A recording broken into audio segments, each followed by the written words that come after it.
presentación de hoy, donde vamos a revisar aspectos de psicopatología de 4 funciones o áreas mentales, ¿no? Empezando con la primera, que es esto de la conciencia. Revisaremos conciencia, psicopatología de la conciencia, revisaremos psicopatología de la percepción, la psicopatología del pensamiento y la psicopatología del lenguaje. Psicopatología, psicos, mente, patos, enfermedad. Entonces vamos a revisar estas funciones mentales y sus alteraciones, lo anormal, ¿no?, del funcionar de estas áreas. Empecemos con conciencia. ¿Qué es conciencia?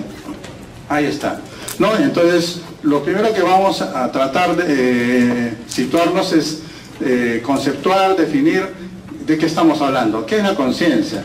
Aquí hay una definición muy puntual que habla sobre el estado de alerta hacia los estímulos externos y los eventos mentales internos. De tal manera que estamos alertas, estamos pendientes de lo externo y también de los estímulos o de los procesos mentales internos. ¿Sí? Entonces, esto es la conciencia. Muy bien. Unas cosas rápidas para hablar sobre el desarrollo. ¿Sí? Desde tempranos momentos de nuestro desarrollo aparece una reiteración de las impresiones del propio cuerpo. El mundo propio en oposición con el mundo externo. Estamos muy pequeños y nos comenzamos a diferenciar qué cosa es lo propio y qué cosa es lo externo. Luego viene una alternancia entre la satisfacción y la falta de satisfacción de los deseos, ¿no es cierto? Entonces, cuando están ya infantes, y esta es la etapa donde aparece el decir, ¿no?, que el no, yo deseo esto o no lo deseo, ¿no es cierto? Después aparece el ejercicio de la voluntad a través del desplazamiento activo, que obliga a establecer puntos de referencia, ya cuando el niño comienza a moverse, ¿no es cierto? Y comienza a diferenciar, ¿no?, los elementos externos y su propio yo. Y finalmente intervienen también en este desarrollo de la conciencia las impresiones emocionales y la interacción social a la cual nos exponemos, ¿cierto? Entonces, esto es el desarrollo. ¿Cómo se desarrolla la conciencia? ¿Qué componentes tiene la conciencia? Aquí están señalados 3 componentes. Un primer componente, que es la responsividad, ¿no?, también llamado arousal, que es el nivel de reacción a los estímulos físicos o emocionales o intelectuales. O sea, cuán rápido respondemos, ¿no?, esa responsividad, ¿sí? Luego, el otro componente es la capacidad cognitiva, que requiere que tengamos conservados, que tengamos integridad de otras funciones, como la percepción, que también ahora vamos a revisar, memoria, que es parte de las funciones cognitivas, funciones superiores, abstracción igual, orientación, autoconocimiento. Entonces, no solamente es la capacidad de responder a los estímulos, sino también viene nuestra parte, ¿no?, cognitiva. Y finalmente, la personalidad es el otro componente, que son atributos no intelectuales, no están referidos a la capacidad cognitiva, sino que están referidos a la parte valorativa, ¿cierto? Escala de valores, sentimientos que influyen en la percepción del entorno. Bien, y este cuadrito, que durante la presentación lo vamos a estar repitiendo, o que vamos a volver, tenemos la conciencia normal al centro, ¿no? Vamos a revisar bastante rápido un estado normal, ¿no?, de la conciencia, que es el sueño, el dormir, eso es fisiológico, ¿sí? Algunos aspectos que tienen que ver con la mente inconsciente, está señalado para los problemas psiquiátricos y las alteraciones de la conciencia del yo, que no lo vamos a revisar ahora, y nos vamos a enfocar en esta exposición en la parte baja, donde se presentan desde la conciencia normal alteraciones cuantitativas, o sea, del nivel 0 comenzamos a bajar, nivel 1, 2, 3, 4. ¿Qué alteraciones son estas?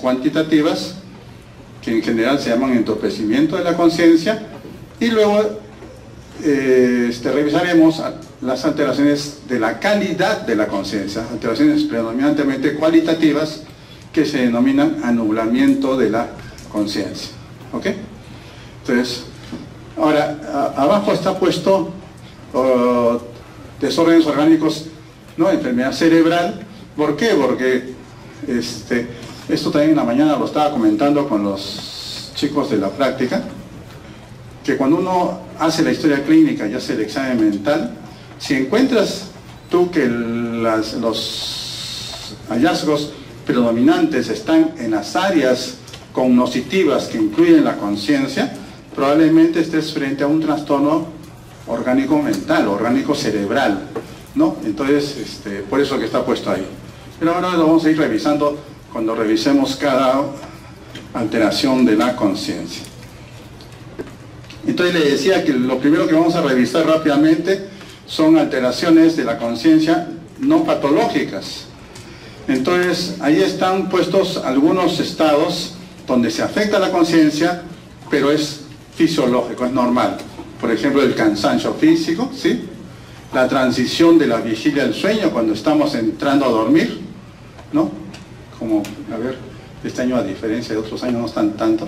Alguna por ahí está en ese trance, ¿no? Entrar de la vigilia al sueño, ¿no? Está durmiendo, ¿no? El ensueño, que es el soñar. Este fenómeno que se llama retardo del despertar, ¿no? Que como su nombre dice, se da al final del dormir, ¿no? Hay un porcentaje de la población que lo padece, que lo sufre, ¿no? Normalmente nosotros cuando pasamos del sueño al despertar, ¿no? Es una rápida conexión, es como que bajas tú el switch, ¿no? Y te conectas tanto en la conciencia y simultáneamente se conecta la función motora. ¿Qué pasa con el retardo del despertar? Que muchos, primero se activa el sistema de alerta, el sistema reticular ascendente, y todavía el sistema motor tarda fracciones de segundo, lo suficiente como para que la persona lo perciba. No sé si a alguno le ha pasado, ¿no? En que despierta, dice, ya estaba despierto, ¿no? Y no podía hablar, no podía abrir los ojos, escuchaba los ruidos externos, escuchaba el ruido en la cocina, ¿no? Quería hablar y levantarme y no podía moverme, ¿cierto?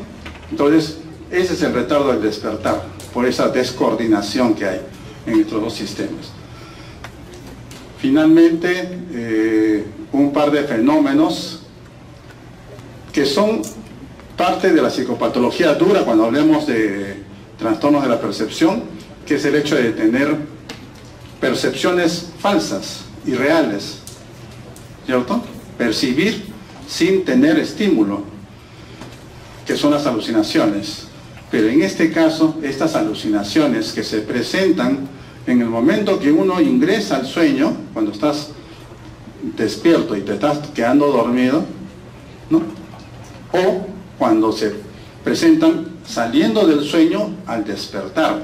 Estas alucinaciones son las llamadas hipnagógicas, las que pasan en el momento de la vigilia al sueño, y las alucinaciones hipnopómpicas, las que se presentan del paso del sueño a la vigilia. ¿Ok? Entonces, son fenómenos alucinatorios generalmente visuales que también se presentan en algunas circunstancias y en algunas personas, ¿no? Y son normales. De tal manera de que, por ejemplo, una pregunta puede ser, ¿existen alucinaciones que se presentan en personas normales? La respuesta es sí, ¿cierto? ¿Qué tipo son? Son estas, hipnagógicas o hipnopómpicas, relacionadas, hipno es sueño, están relacionadas al dormir, al momento de entrar al sueño o al momento de salir. ¿Ok? Igual que en el retardo del despertar, un porcentaje de la población alguna vez lo ha tenido, ¿no? Cada vez que dicto esta clase, ¿no? Por ahí alguno, después de la clase, o a veces es mucho más decidido y lo dice en plena clase, me dice, doctor, a mí me ha pasado. que ha tenido alucinaciones hipnagógicas o hipnopómpicas, ¿cierto? Totalmente normal, no tiene implicancia clínica. ¿Ok? Muy bien, entonces, alteraciones de la conciencia no patológicas. Muy bien, hablemos ahora de este estado normal, fisiológico, que es el dormir, sueño. ¿Ok? Ya ustedes conocen seguramente muchos aspectos, solamente aquí para presentarles este cuadrito que habla de que el sueño, hoy día se reconocen dos etapas, ¿sí? Una etapa llamada el sueño no REM y la otra etapa que es el sueño REM. Esto derivado de las siglas en inglés de que es la etapa donde se presentan movimientos rápidos de los ojos, ¿sí? La fase no REM, que se presenta a continuación de la vigilia cuando uno entra al sueño, tiene 4 niveles, signados por números, ¿cierto? Ustedes ya lo saben. Entonces hablan de que estoy en la etapa 1, 2, 3 y 4. Cuando habla uno de eso, está hablando del sueño no REM. Y la etapa más profunda del sueño, a continuación de la 4, que es la etapa REM. ¿Sí? Esa etapa REM dice que es la etapa del sueño reparador. Es la etapa más profunda del dormir, ¿no? Ahí es más difícil despertar. Cada uno de estos niveles es más difícil despertar a la persona. Los estímulos tienen que ser más intensos. De tal manera que cuando uno llega a niveles 3, 4, ¿no? Es más difícil despertarlos. Finalmente, en la etapa REM, estás mucho más profundamente dormido, ¿sí? Y es la etapa donde también soñamos. La mayoría de las personas sueñan en esta etapa REM. ¿Ok? Este cuadrito era para mostrarles, ¿no? esta parte del trazado. Si ustedes ven el trazado electroencefalográfico, ¿sí? EEG, ¿no? Y ven el trazado cuando está despierto, ¿no? Sufre una severa alteración, un cambio muy notorio cuando entras al sueño no REM. Y ven ustedes las ondas, ¿no? Cómo se desorganizan más, se hacen más irregulares. Pero cuando llega a la fase más profunda del dormir, cuando estás bien dormido, en la fase REM, el trazado vuelve a ser muy similar a la vigilia, ¿sí? ¿No? Ese es lo llamativo, ¿no? Si uno solamente mide el trazado, a veces no puede diferenciar, ¿no? Oye, este trazado, ¿en qué momento es? ¿Está despierto o dormido el paciente? Porque la etapa de vigilia y la etapa REM son muy similares. ¿Ok? Sí, después hay otros parámetros, pero yo creo que ese es el que más a ustedes les debe interesar.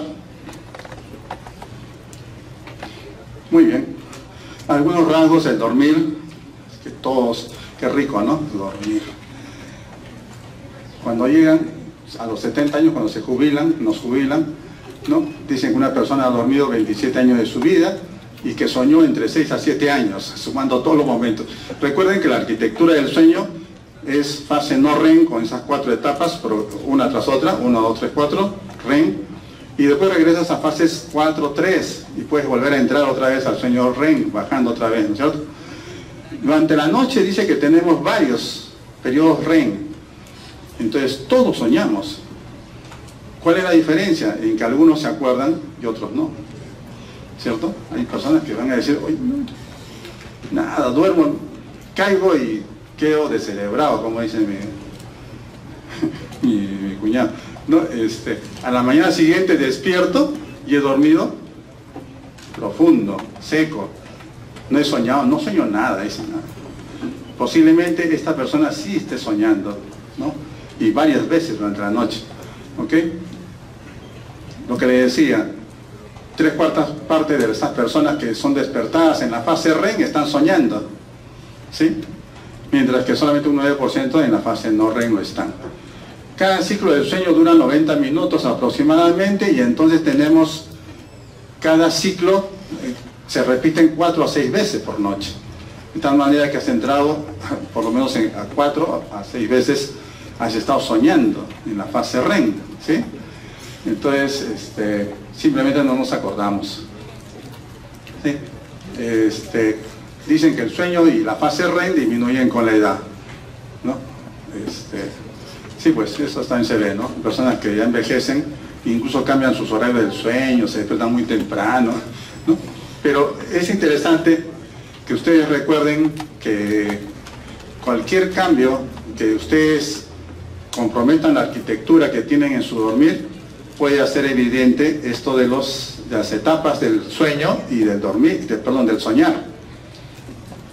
Por ejemplo, si ustedes dicen, uy, tengo esta semana, el viernes tengo un examen muy duro, voy a poner mi despertador 2 horas antes que lo habitual, ¿sí? Para despertar temprano y revisar, ¿no? Habitualmente me despierto a las 6, pero me voy a levantar a las 4 ese día, ¿no? Si el despertador suena y en su arquitectura del sueño está muy cerca o está durante una fase REM, con seguridad que ustedes lo despiertan el despertador y se van a acordar que estaban soñando, ¿no es cierto? Entonces eso es lo que pasa, ¿no? ¿Por qué algunos sí dicen, uy, no, yo sí sueño y que no sé qué? ¿Por qué? Porque en su arquitectura del sueño hace de que su último REM esté muy cerca al despertar, por eso se acuerdan. En cambio, los que duermen con una arquitectura en que su último REM está lejos del despertar, ¿no? Esos son los que nunca se acuerdan de lo que soñaron, ¿no? Ni siquiera se acuerdan que han soñado algo, ¿no? Entonces esa es la diferencia, ¿no? Característica del sueño. Muy bien, aquí solamente para que le den una mirada, este es un gráfico que muestra un poco de la parte anatómica y las estructuras que están implicadas en la neurofisiología del sueño.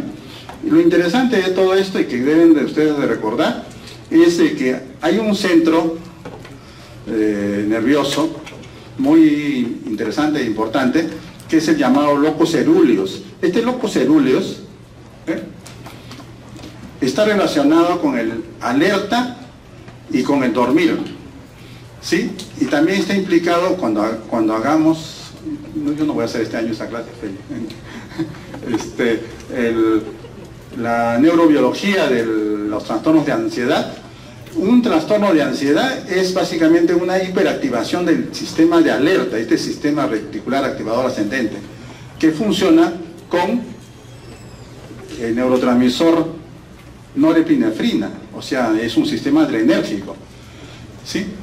Y el centro de locus coeruleus, que forma parte de este sistema reticular activador ascendente, es el centro que tiene el mayor número de neuronas adrenérgicas. Por eso es importante, ahí está, locus coeruleus, centro de activación, controla el REM y está involucrado la noradrenalina o norepinefrina. Por eso digo, este es el centro noradrenérgico por excelencia en el ser humano, ¿ok? Ahí está, entonces eso. En el dormir y también en los trastornos de ansiedad lo van a ver. Este es un gráfico que habla de sueños lúcidos, mejor no.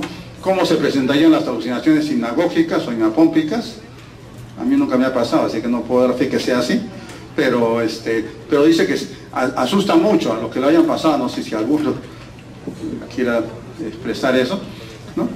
Esto de acá está relacionado básicamente a hablar sobre algunos aspectos de la higiene del sueño, una cosa que antes le daba mucha importancia, ¿no? Rápido lo vamos a revisar.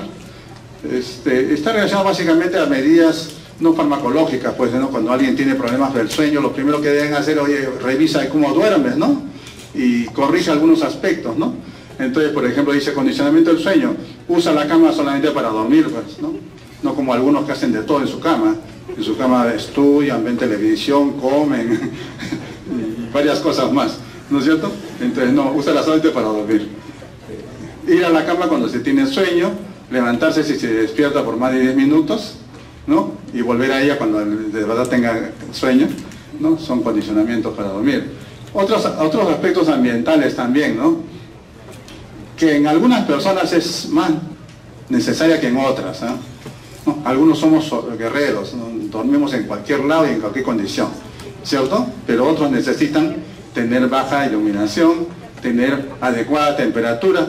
Entonces, por ejemplo, en esta época, ¿no?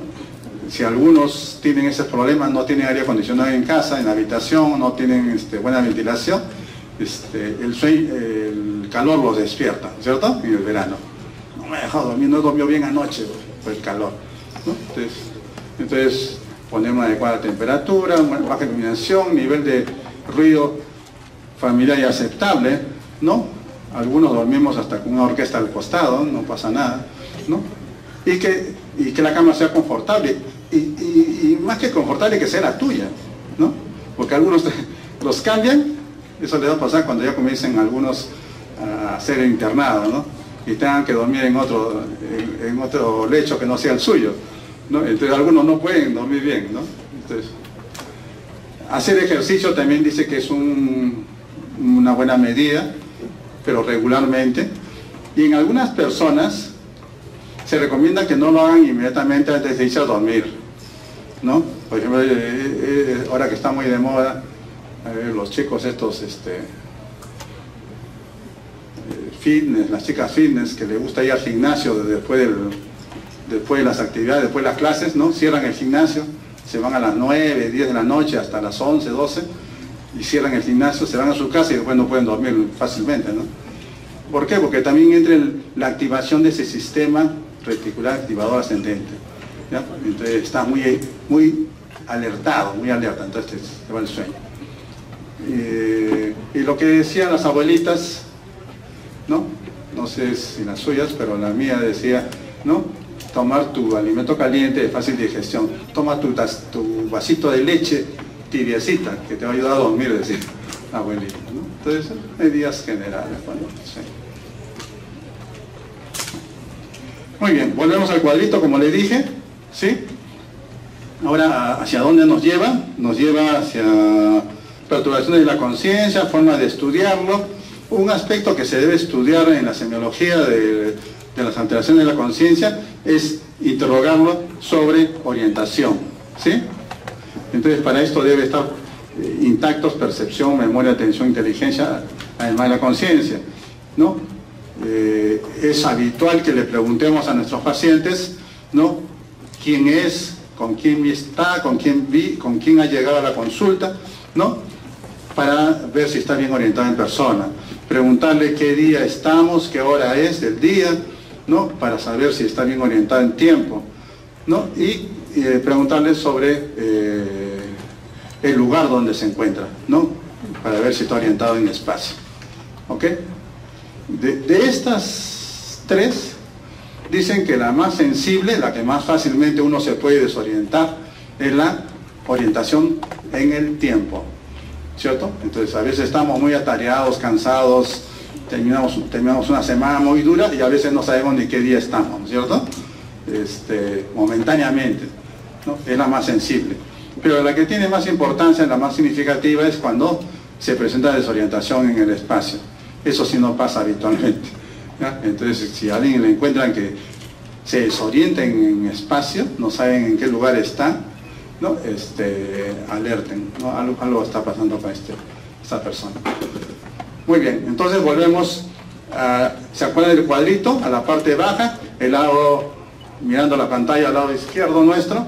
Entonces, los niveles, ¿no?, cuantitativos de conciencia.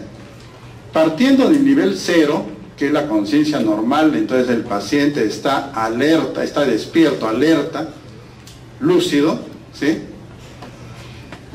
Disminuimos en cantidad el nivel de conciencia y vamos a tener sucesivamente los estados de embotamiento, somnolencia, sopor y coma, ¿cierto? Debajo de coma ya la muerte, pues.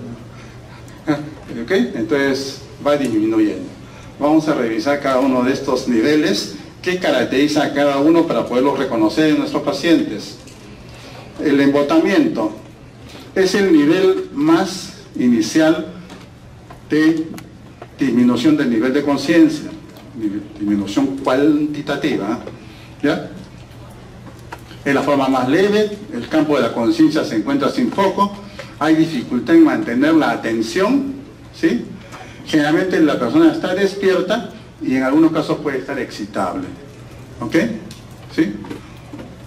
Lo importante es de que pierde el foco de la conciencia y pierde la atención, ¿ok?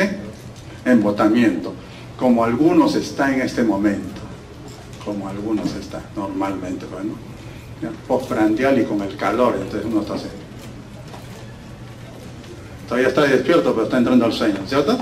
¿No? Fácilmente quiere entrar al sueño, ¿ya? Entonces, embotamiento. El siguiente nivel es el de la somnolencia. En el nivel somnolencia, donde el paciente todavía, en la somnolencia el paciente todavía está despierto, pero está proclive al sueño, si no recibe una estimulación sensorial regular. De tal manera de que si nadie lo molesta, si nadie lo golpea, le hace un ruido fuerte, posiblemente esté entrando al sueño con facilidad, ¿cierto? Somnolencia. Hay lentitud general, los reflejos disminuyen y hay reacción fácil, pero todavía hay reacción fácil a estímulos externos, de tal manera que si ustedes le dan un golpe sobre la mesa, ¿no? Los vuelve a la vigilia, los despierta, ¿cierto? Entonces, en estos dos niveles, embotamiento y somnolencia, todavía la persona puede mantener el tono muscular, ¿ya? De tal manera que puede estar entrando al sueño en la somnolencia, pero todavía no se pierde el tono muscular. En cambio, los siguientes estados sí.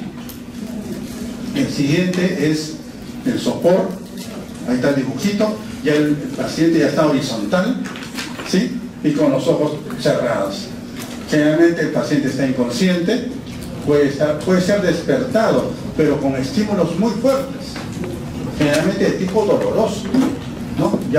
Solamente eso lo despierta, porque le hablan o le hacen ruidos y ya no despierta, ¿ok?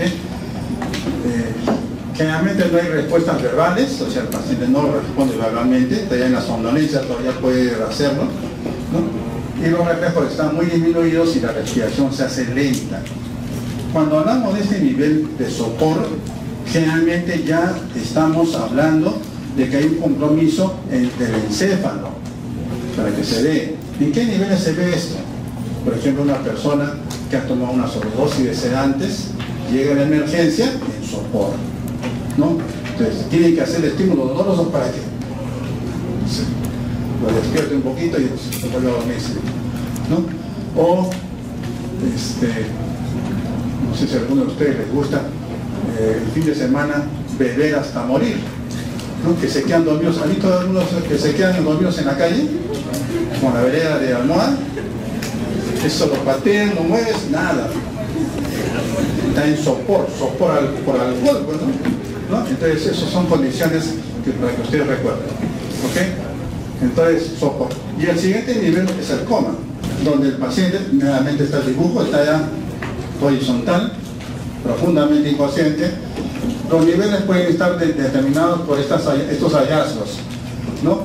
Un primer nivel del coma, talla superficial, es cuando hay movimientos de defensa específicos, cuando ustedes hacen los estímulos dolorosos.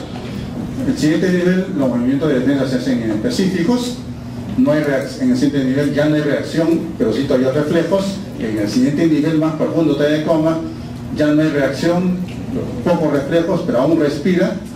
Y en el último nivel ya está muerto, porque no hay reacción, no reflejo, no respira. ¿Ya? Ese es el nivel más profundo, frente a la muerte. Okay. Entonces, recuerden ustedes que van a poder tipificar a sus pacientes en estos 4 niveles, ¿cierto? Embotamiento, somnolencia, sopor y coma. ¿Ok? Bien. El otro aspecto que vamos a revisar es este lado derecho, no es el cuadrito. Alteraciones predominantemente de la calidad de la conciencia. A este grupo se llama de anublamiento de la conciencia. Y creo que son 5 o 6 estadios que se pueden presentar no como en el otro lado que eran uno tras otro, disminuyendo el nivel, sino que aquí hay estados básicamente que predomina la calidad de la conciencia. Entonces hablamos del estado negoide, ahora vamos a arreglar en qué se refiere, embriaguez, estado crepuscular, delirio, confusión y estupor. ¿Okay? Estado oniroide es un estado que se presenta generalmente en pequeños. Alguna vez, no sé si ustedes recuerdan, ahora creo que ya no les pasa eso. En mi época, los chicos muy chicos sufríamos de estados febriles frecuentemente. Yo he pasado por muchas infecciones. Es la forma más simple, es parecida al estado donde estamos en el paso del sueño a la vigilia, ¿sí? Se llama groggy stones. Se presentan fantasías, ilusiones pasivas. El recuerdo está conservado, o sea que la persona se va a acordar de ellas, ¿no? Y se presentan en síndromes febriles, ¿ya? Y en pequeños. En grandes es bien difícil que se presente esto oniroide, por más que tenga fiebres muy altas, ¿ya? Entonces ese es el primer nivel, el primer caso de que estamos hablando de estas alteraciones cualitativas.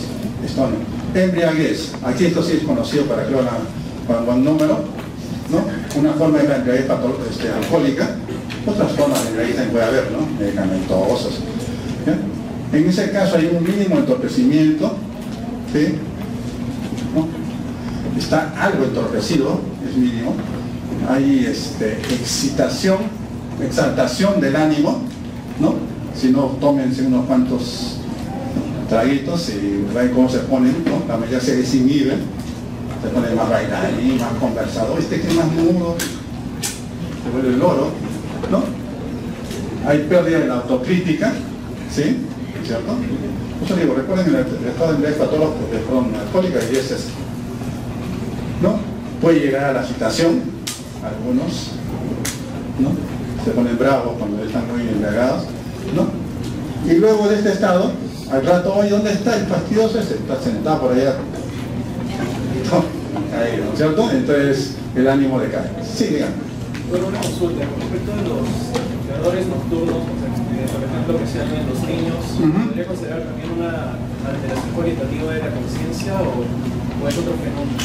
Sí, eso está señalado como un fenómeno de las etapas del sueño, ¿no? No lo he puesto, así como el tratado del despertato, los terrores nocturnos en niños sí se ve, y generalmente se presentan en la fase REM, ¿no? Se considera, incluso como una patología se considera especial, ¿no? De las parasomnias, le dicen cuando estudian la parte en psiquiatría.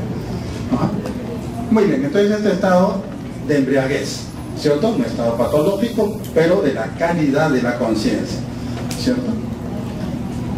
Tiene algo también de disminución del nivel de conciencia. El estado crepuscular, este es un estado bien interesante que se presenta en situaciones muy raras. Se decía que se presentaba en personas que sufrían de algunas lesiones en el encéfalo, pacientes con epilepsia, especialmente el lóbulo temporal, ¿sí? Entonces, ¿cómo se presentan? Se presentan con una conducta más o menos coherente. El sistema de ideas está limitado, pueden asociarse con alucinaciones, no siempre, pueden realizar actos precisos y complejos, ¿no? Y se inician y terminan abruptamente, ¿ok? Entonces, y en este estado terminan los automatismos, de tal manera que hay mucha gente que puede hacer una serie de actividades, ¿no? En forma automática y luego no recordar lo que les pasó, ¿sí? A eso se llama estado crepuscular, ¿ok? Es poco frecuente, y a veces uno no puede ver muchos casos de estos. Hace 2 años, ¿será? Pues 2 o 3 años, hubo un caso que no estoy seguro, lo escuché en las noticias, de un oficial de policía, creo que es policía, o del ejército, ¿no? Que atropelló a un anciano y lo mató. Y la noticia decía que cuando se bajó el conductor parecía embriagado, pero le hicieron los ajes, todo, y no tenía nada de alcohol en el cuerpo. Unos días después la esposa salió a defenderlo y decía que el esposo salía de unas clases de maestría, creo que puede ser, ¿no? Oficial del ejército, y que además estaba con tratamiento con anticonvulsivantes porque tenía un tumor intracraneal. ¿Ya? no especificaban si en el lóbulo temporal, pero por la forma como la noticia, o sea, por eso le digo, no es confirmado esto. Yo pensé, no habrá sido un estado crepuscular de este hombre, porque dice que salió de la clase, se subió al auto, maneja, o sea, hace cosas más o menos, actividades complejas, ¿no? Atropella al hombre y no se acuerda de lo que lo atropelló, ¿no? Esto puede pasar en este tipo de situaciones, ¿no? Estados epilépticos del lóbulo temporal. Entonces, estado crepuscular, una situación poco frecuente. El delirio y la confusión, ¿no? Se puede dar por múltiples causas, sean de todas orgánicas, ¿no? Hay delirios, picos en delirium tremens, en los alcohólicos, ¿no? Estados confusionales, por ejemplo, en personas que sufren un TEC grave, ¿no? Entonces, en esos casos, las alteraciones que se presentan son muy amplias, muy variadas, alteraciones cognitivas, alteraciones afectivas, o sea, pueden entrar en estados de angustia, de sollozos, llantos, ¿no? Alteraciones perceptivas, ¿no? Con ilusiones, distorsiones de las percepciones, ¿no?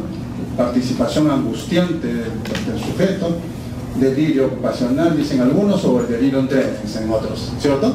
Entonces son típicos de este tipo de alteraciones, delirio y confusiones, ¿no?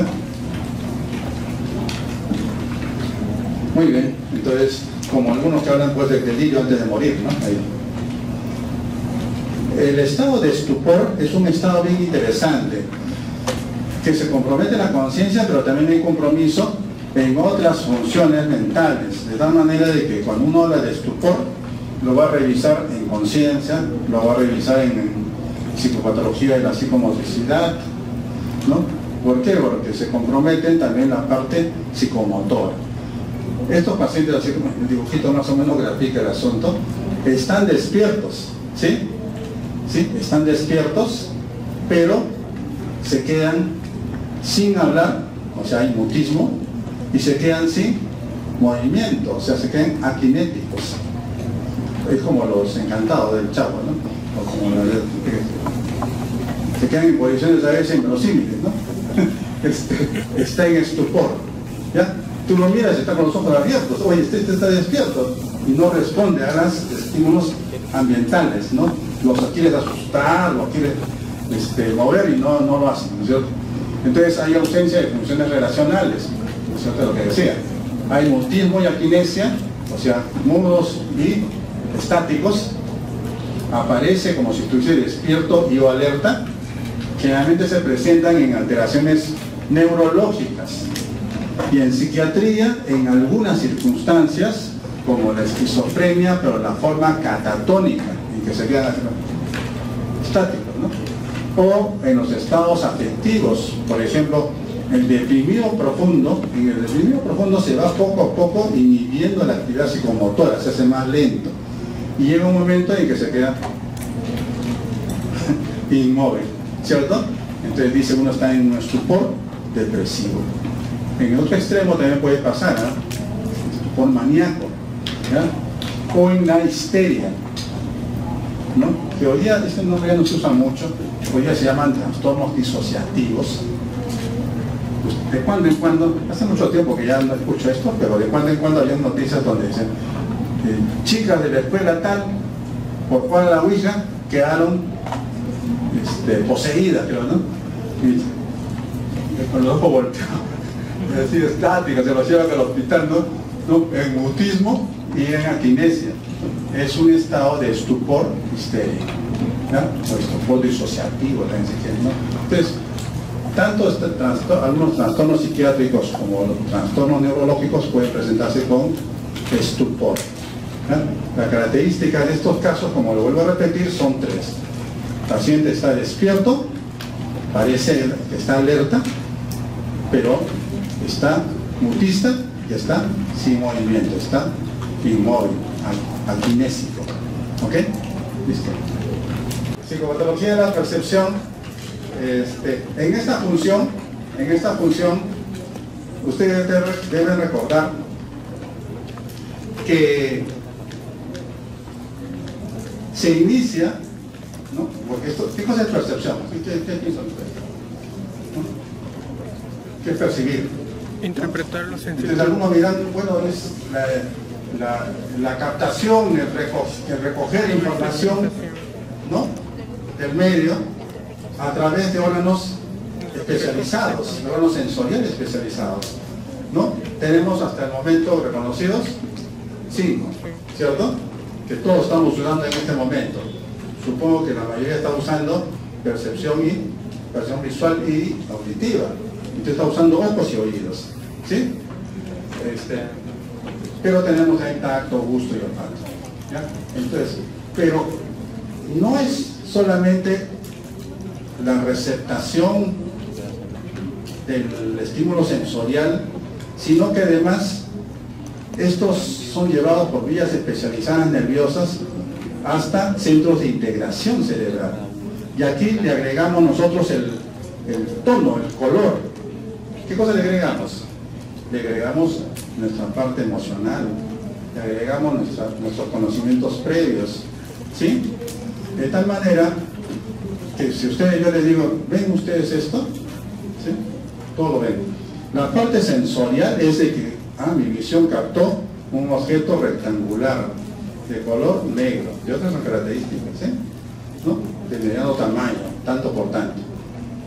Pero cuando llega a nuestro centro final de integración, esto se ha convertido en un bonito y simpático, ¿no?, y codiciado celular de última generación, ¿cierto? Entonces, lo que esto le estoy agregando la parte afectiva, conocimiento, y de tal manera que le dé el nombre a esto, ¿cierto? Esa es la percepción. Ahora vamos a revisar las alteraciones más importantes. Bueno, esto de acá dice que es la percepción, proceso psicológico en el que el sujeto interpreta activamente aquello que sus sentidos están captando. Es lo que acabo de decirles, ¿no? No solamente la captación sensorial, sino que además hay una fase de integración donde se interpreta y se le da significado a lo que tú percibes, ¿no es cierto? Entonces, esa es la percepción, ¿ya? Esta interpretación final se basa en experiencias previas, en expectativas que tiene el sujeto y en predisposiciones personales, ¿ok? ¿Qué dice?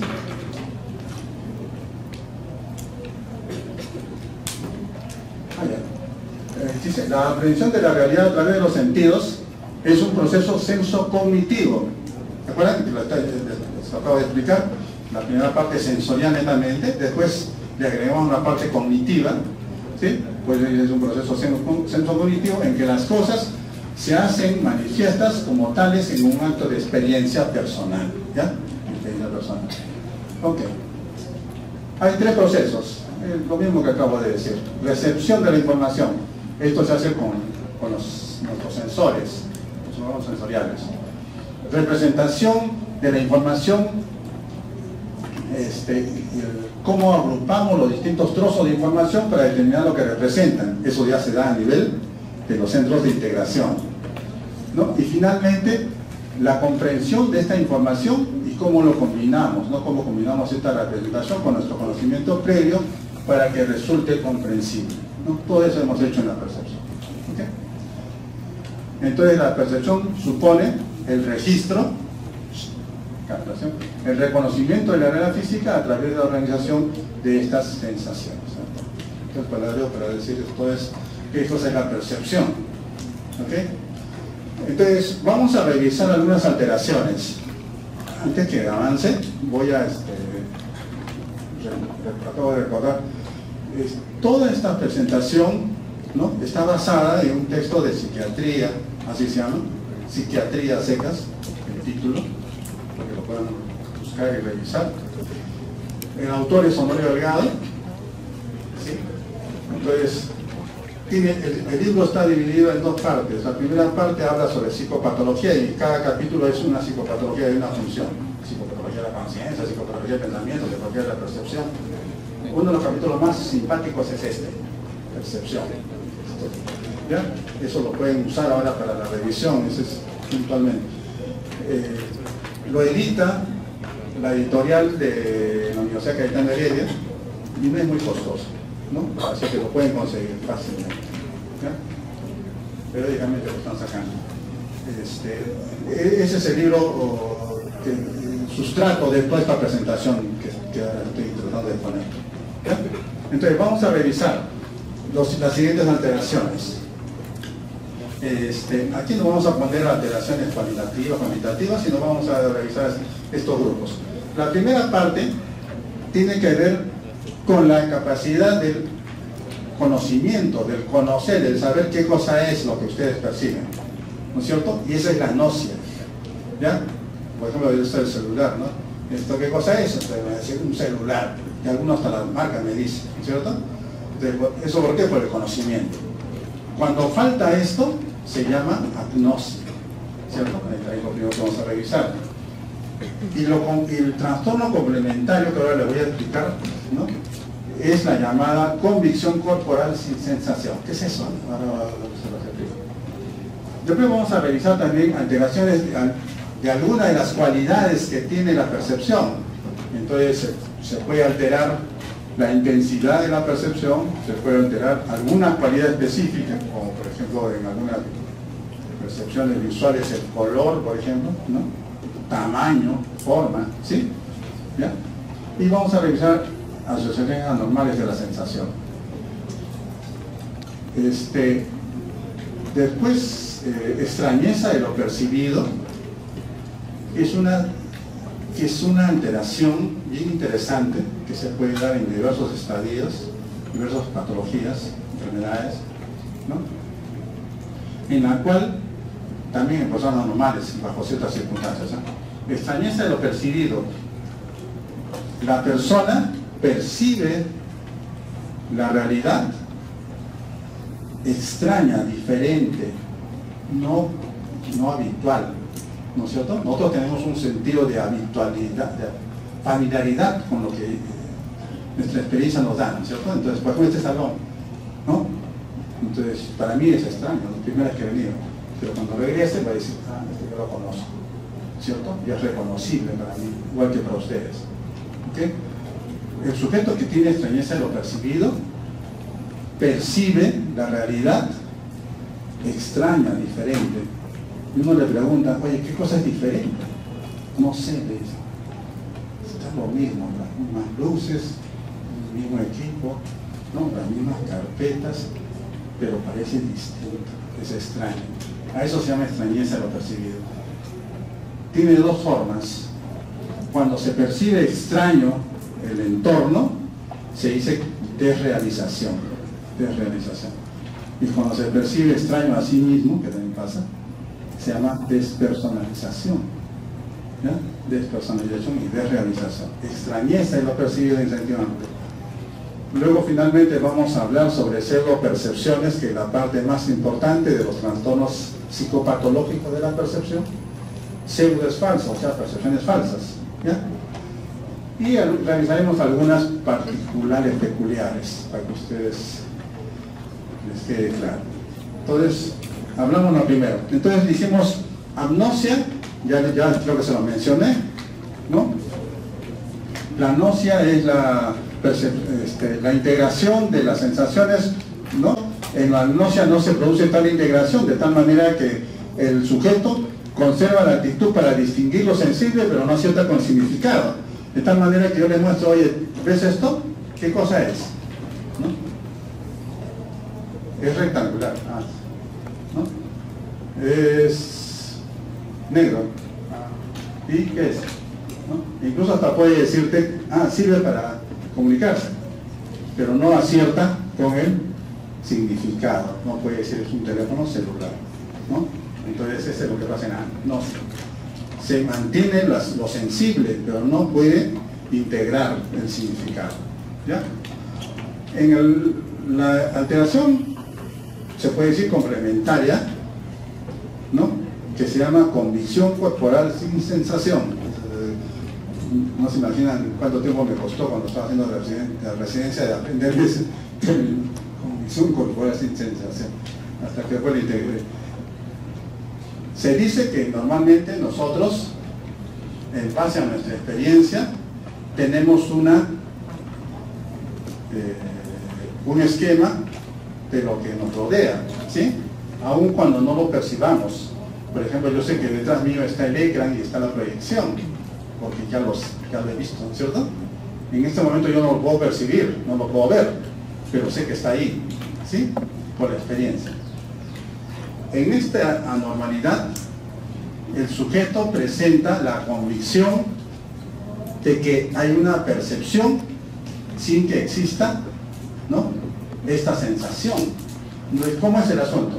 Por ejemplo, tener la convicción, pues se llama convicción corporal, tengo la convicción de que detrás de mi cabeza pende un objeto que está por caerme sobre la cabeza, ¿ok? Y esto no cambia a pesar de que yo puedo corroborarlo. Volteo, no hay nada, ¿no? Vuelvo a ponerme en esta posición y la convicción aparece. Qué feo, ¿no? Tengo la convicción. A eso se llama convicción corporal sin sensación. Ya creo que está puesto, ¿no? En mi igualito, ¿no? Entonces, es este fenómeno complementario. Mientras que en un lado no tiene la inclinación del significado, en este caso tiene la convicción corporal, pero sin sensación. ¿Ok? Muy bien. A ver. Acá está. Entonces, cuando se altera la intensidad, cuando la percepción tiene alteraciones en la intensidad, se habla de hiper o hipo. O sea, una mayor o menor intensidad de la percepción. ¿Ok? Entonces, hiperestesia, hipoestesia y cuando falta, anestesia, ¿no? Por ejemplo, esto en la percepción táctil dolorosa es más evidente, ¿no? Sin embargo, también en otras percepciones de otros órganos sensoriales también puede pasar. Por ejemplo, el paciente que está ansioso, nervioso, atemorizado, ¿no? Suena el teléfono de la casa, ¡ring! Salta. ¿Qué tiene? No, ese teléfono está muy fuerte, muy intenso. Pero sí, el mismo volumen de siempre, es el mismo sonido, ¿no? Pero esta vez para él la intensidad es mayor. Entonces se dice que hay una hiperestesia de la percepción auditiva, ¿ya? ¿No? Igual puede pasar en la parte en la parte dolorosa es más gráfico, ¿no? Y la ausencia, la abolición es la anestesia, ¿no? No hay sensación, ¿no? Hipo cuando está disminuido, ¿ok? Hipoestesia, hiperestesia de la percepción.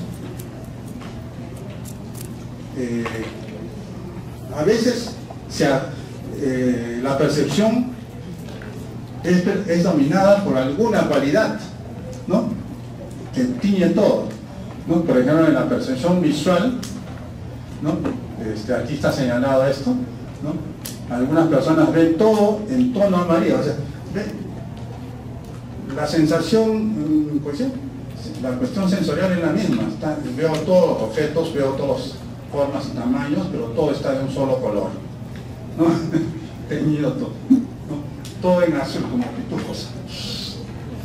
Hasta las paredes, los techos, todo azulado, ¿no? Entonces, le han dado nombres. Santo es amarillo, santopsia, una visión en amarillo. Coloropsia, verde. Eritropsia, de eritrocitos era rojo, ¿ya? No, más interesante que esto del tono, del color, va a ser el tamaño y la forma, que vamos a ver después. Pero esta de acá, por ejemplo, cuando hablamos de sinestesia, no, sigue, es unión, de tal manera que el sujeto, ¿no?, percibe una cualidad de un órgano sensorial en otro órgano sensorial, ¿sí? Por ejemplo, esta de acá, audición coloreada, que en mi época de docente, yo soy de la generación de los 70, ¿no?, con tanta sustancia interesante que había, mescalina, por ejemplo, que era un alucinógeno de lo lindo. Algunos tenían audición coloreada. Entonces uno dice, ¿pero cómo es eso? ¿No? La cualidad del color es de la visión. ¿Y cómo puedes tú escuchar a colores? ¿No? Entonces eso se llama sinestesia, en que se entremezclan una cualidad de un órgano sensorial con otro, ¿no? Entonces, en esas épocas del rock duro, clásico, algunos escuchaban la música rock a colores, psicodélica era la música. Hay que escuchar, ¿no? Como escuchar a color. ¿Ya? Audición coloreada. ¿Ya? La otra alteración en la asociación anormal de las sensaciones, esta se refería a las sensaciones simultáneas anormales, de tal manera que a una percepción se une, una percepción normal, se une una accesoria que es patológica, ¿sí? Puede ser en el mismo o en distintos campos sensoriales. Por ejemplo, ahí está el ejemplo. Un paciente suplica cuando se le toma el pulso, pide que no se le apriete mucho porque siente un dolor intenso en el corazón a la vez que la presión de los dedos sobre la zona radial, ¿no? Entonces, ¿cómo pues? Te aprieto acá y tú sientes que te dolor en el corazón, ¿no? Entonces es una sensación simultánea anormal, ¿ya? Anormal. Y lo que le decía, más interesante es esta, donde hablamos sobre alteraciones de la forma y el tamaño, ¿sí? De tal manera que si uno tiene, ópsia viene de visión, ¿eh? De tal manera que si uno tiene la visión de todo lo que percibe en tamaño pequeño, hablamos de micropsia, veo a todos chiquitos, ¿eh? Pequeñitos, ¿no? O si los veo a todos grandes, macropsia, ¿sí? Metamorfopsia y dismegalopsia están referidas a cambios, ¿no? Metamorfopsia es que yo perciba que van, ¿no?, cambiando de tamaño y forma, ¿sí? Pero mantengo la sensación de que estoy viendo personas, ¿sí? De tal manera que, por ejemplo, está el ejemplo, ¿no?, de lo último, luego se dice, el otro día vi a unas monjitas conversando y una de ellas se me acercó cada vez con la cara más grandaza como una calabaza, ¿no? Se me acerca y de la cabeza, ¿no? Se deforma el tamaño y la forma, ¿no?, de la cabeza, ¿no? Entonces, a eso se refiere, ¿no? Alteraciones del tamaño y la forma. Muy bien, aquí creo que en esta presentación, para no aburrir, incluí algunas fotos de unos viajes que hice con mis hijas. Algunos ya lo conocen seguramente, las cataratas que están acá en Sudamérica, entre 3 países. Este es Iguazú. Muy bien, entonces esto para hablar de pseudopercepciones es quizás el aspecto más importante de la presentación de psicopatología de la percepción. No, pseudo es falso, de tal manera que ustedes van a, en esta situación, ver que los pacientes, las personas, tienen percepciones falsas, no reales, ¿sí? Ahí está. Consiste en percibir objetos que en realidad no existen, u objetos existentes pero con apariencia impropia, diferente, distorsionada, ¿no? Aquí les he puesto las características, esto está puesto en el libro de Norio Delgado, porque dice que las pseudopercepciones es percibir falsamente, ¿sí?, pero con las mismas características que tiene una percepción real. De tal manera que, por ejemplo, si yo tengo una pseudopercepción visual, ¿sí?, y veo que aquí está sentado un joven alto, ¿no?, lo percibo con las mismas características que percibo a todos los que están acá, ¿no? ¿Cuáles son estas? Estas son las características de una percepción real, también de las pseudopercepciones. Tienen corporeidad, o sea, es la expresión, la impresión vívida del ahí y ahora, ¿sí? Entonces yo lo percibo, está ahí y ahora. Está localizada en el espacio exterior, no está en mi cabeza, no está en mi mente, sino está en el espacio exterior. ¿Dónde está el joven que usted ve? ¿Dónde? Está ahí, ¿no? Está ahí. Tiene frescor sensorial. Frescor sensorial se refiere a ver en sus televisores de última generación a lo que llaman la nitidez. La nitidez con la que percibo igual se ve, ¿okay? La estructura está determinada con todo detalle, de tal manera de que si yo tengo una pseudopercepción visual, ¿no?, es como si los viera a ustedes, a uno de ustedes, tal cual. Entonces, con todos los detalles, ¿no?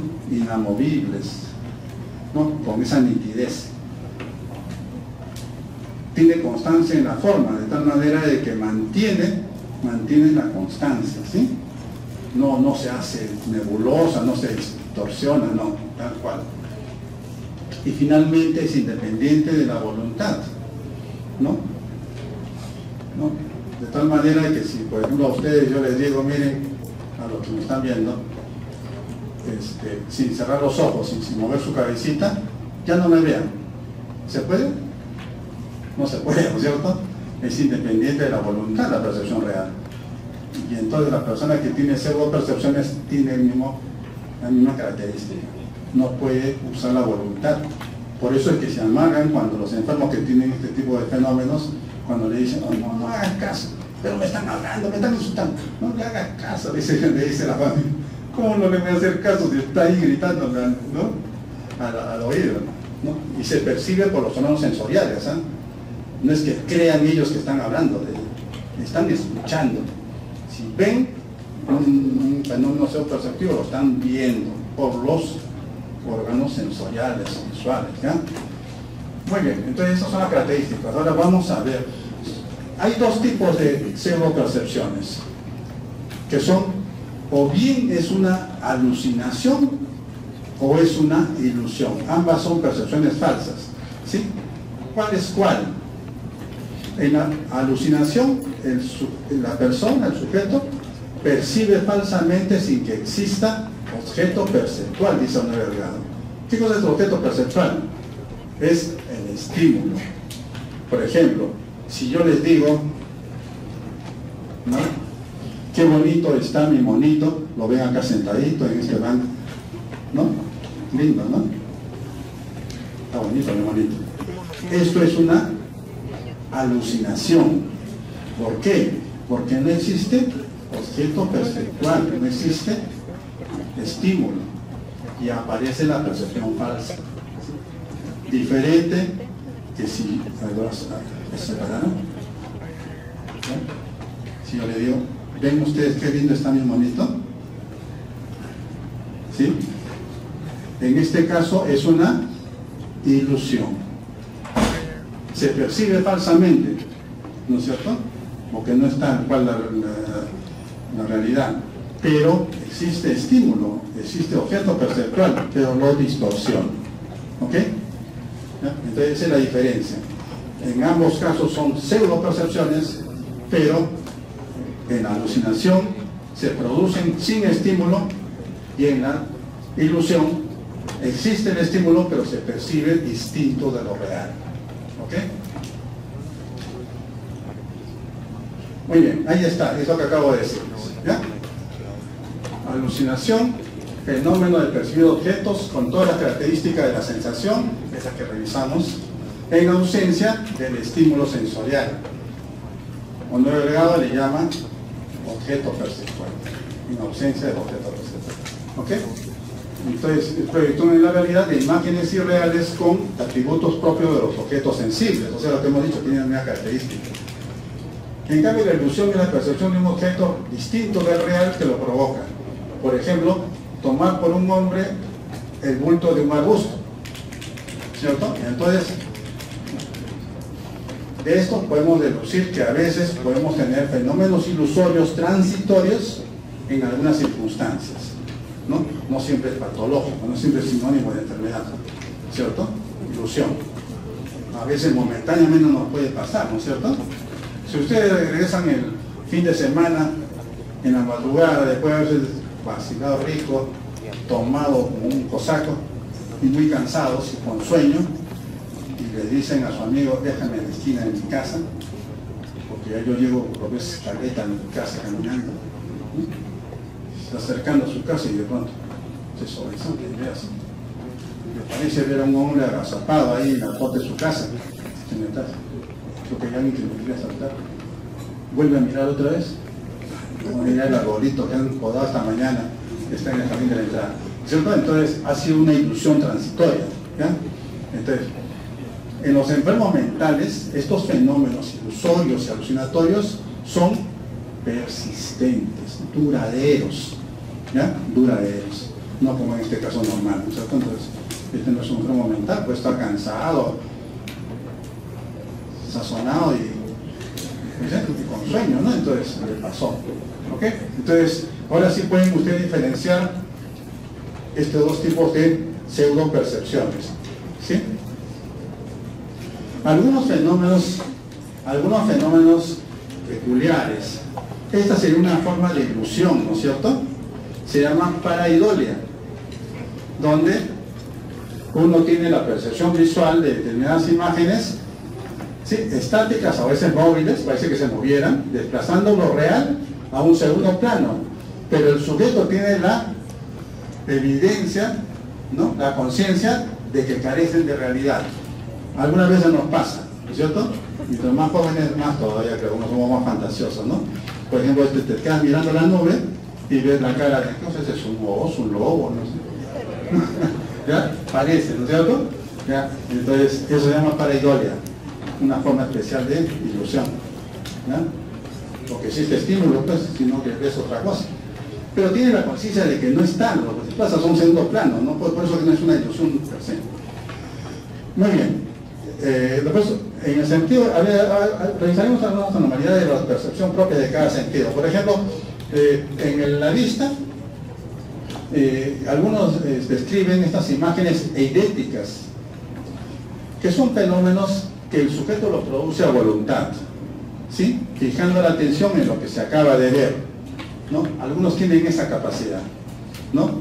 Por ejemplo, ven la pantalla, ¿sí?, ¿no? Luego fijan la mirada en la pared allá y ven lo mismo. Ahí lo se llama el fenómeno de imágenes paraidéticas, ¿ya? No lo tienen todos, ¿eh? Tampoco es parte de enfermedad, ¿ya? Pero a algunos les pasa eso. El otro fenómeno que están aquí son las visiones fantásticas, que son creaciones muy ricas en formas, motivos y colores que se renuevan incesantemente con los ojos cerrados e inmóviles. Igual, personalidades fantasiosas, ¿no? Algunos pueden hacer eso, ¿no? Con los ojos cerrados, solitos se vacilan ahí, ¿no?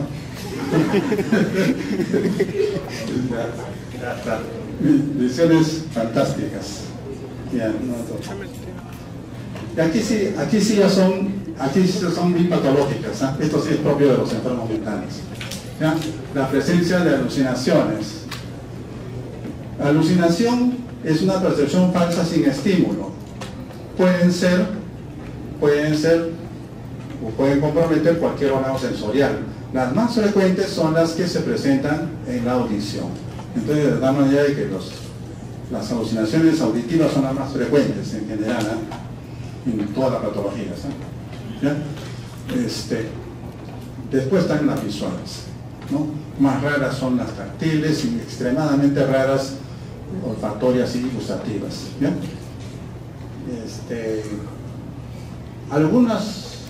Algunas anormalidades peculiares, ¿no? Por ejemplo, esto que hemos puesto ahí, que Honorio Delgado describe como alucinaciones funcionales, es bien interesante porque en este caso aparece una alucinación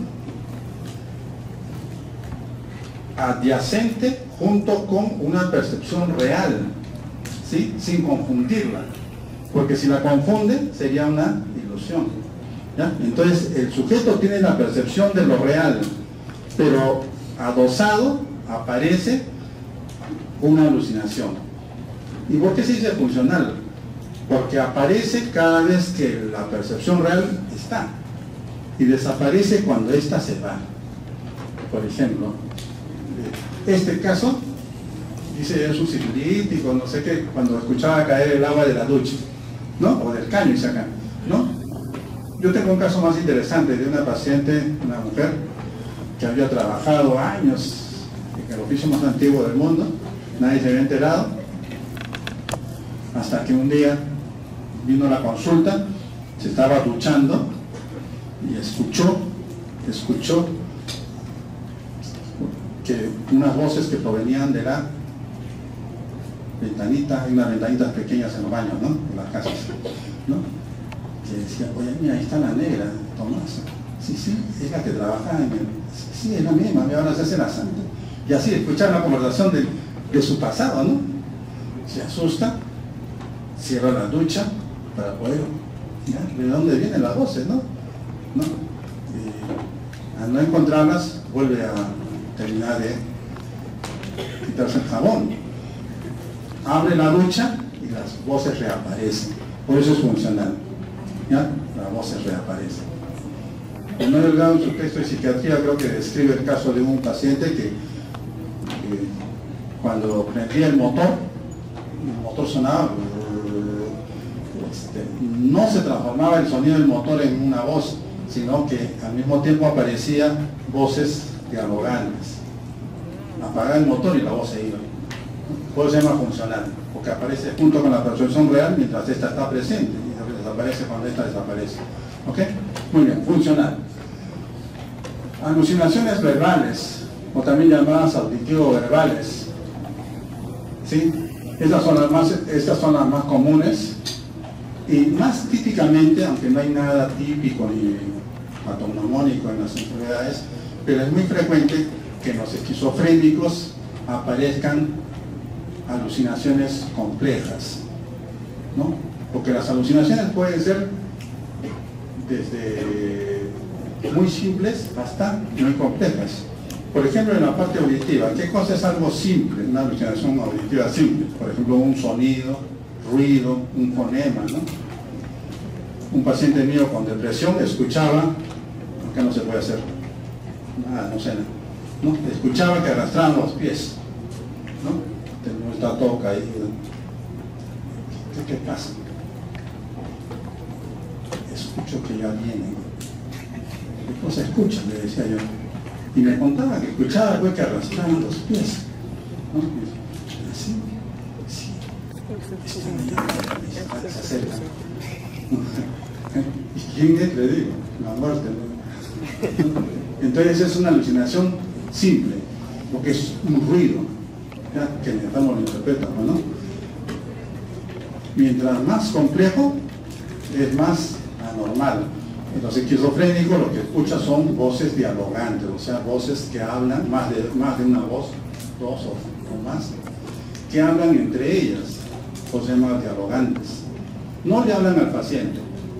El pobre paciente es un escucha pasivo, por eso se amargan. Ustedes los esquizofrénicos, cuando tengan oportunidad de su práctica clínica, ver a un esquizofrénico, pregúntenle por las voces, qué cosas dicen, qué hablan, a quién le hablan y de qué hablan, para que vean.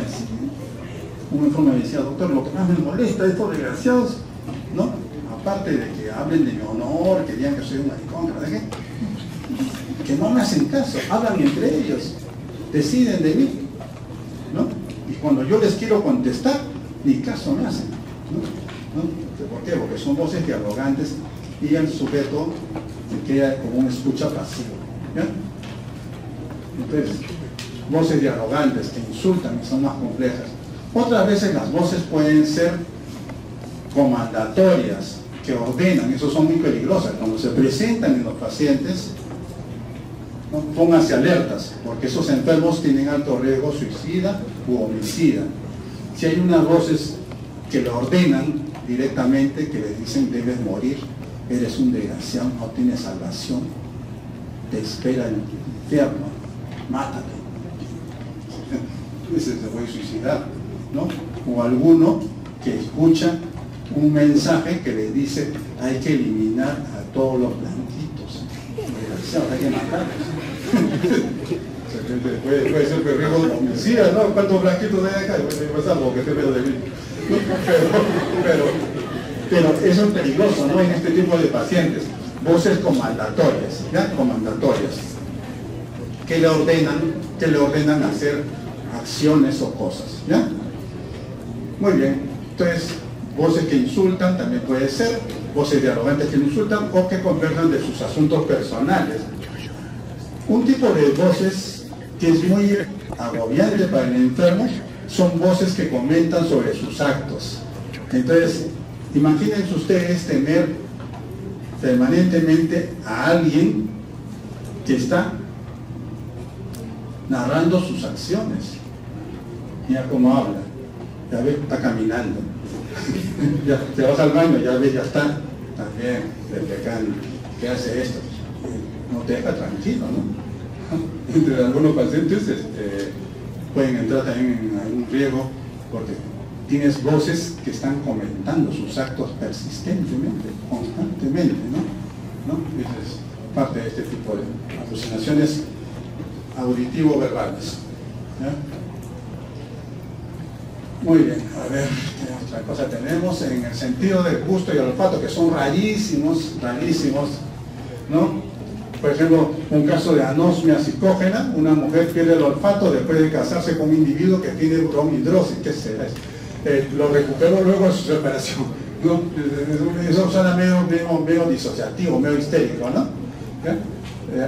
O alucinación olfatoria. Un hombre cada vez que no duerme bien percibe un olor a queso más fuerte cuanto más nervioso amanece, ¿no? La alucinación olfatoria es bien raro. A veces no la buscamos, o a veces, en el enfermo mismo a veces no se acuerda contarlos. Yo me acuerdo que esquizofrénicos en edad perrera, algunos tenían alucinaciones olfatorias, ¿no? Con olores extraños, ¿no? Como un enfermo decía que, por ejemplo, en una cierta parte del pabellón olía muerto. Digo, todos estaban alguna vez como muerto, como bueno y no muerto, como saben que es olor a muerto, ¿no? Entonces, son más raras estas, ¿no?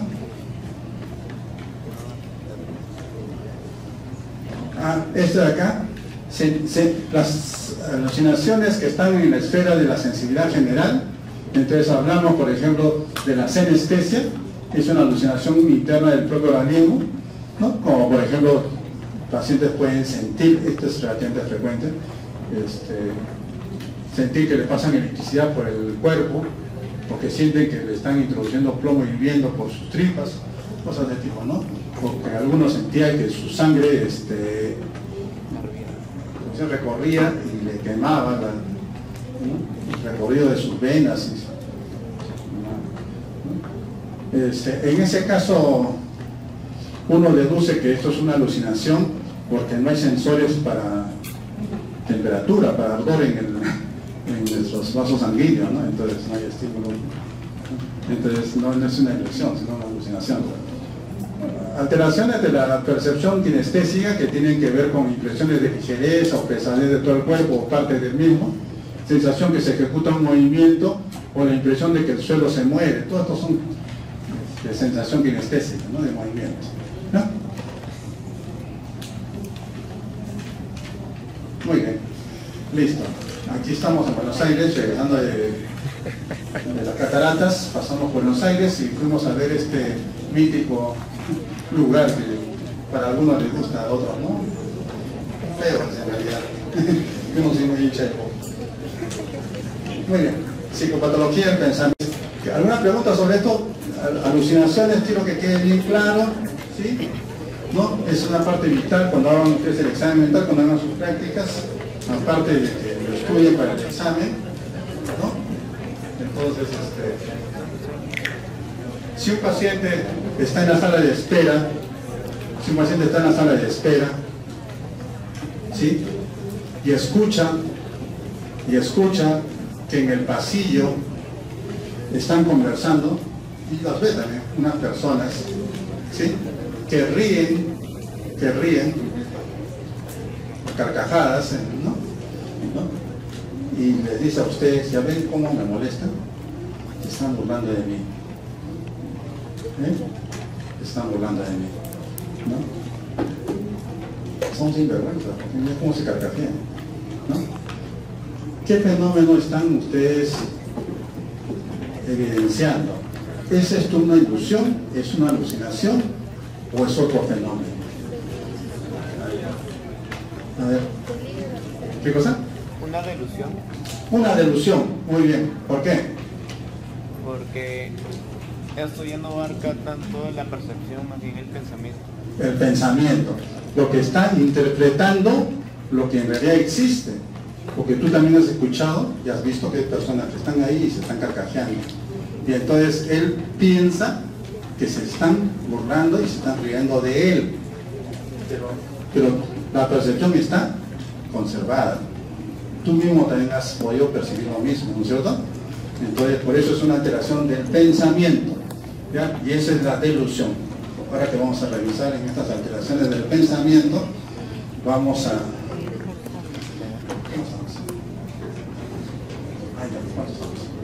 Ya, listo. Muy bien, entonces gracias.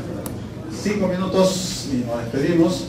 Esto del pensamiento, la presentación ya la tienen, que ustedes muchos la comparten, por favor. La voy a poner también otra vez en la nube.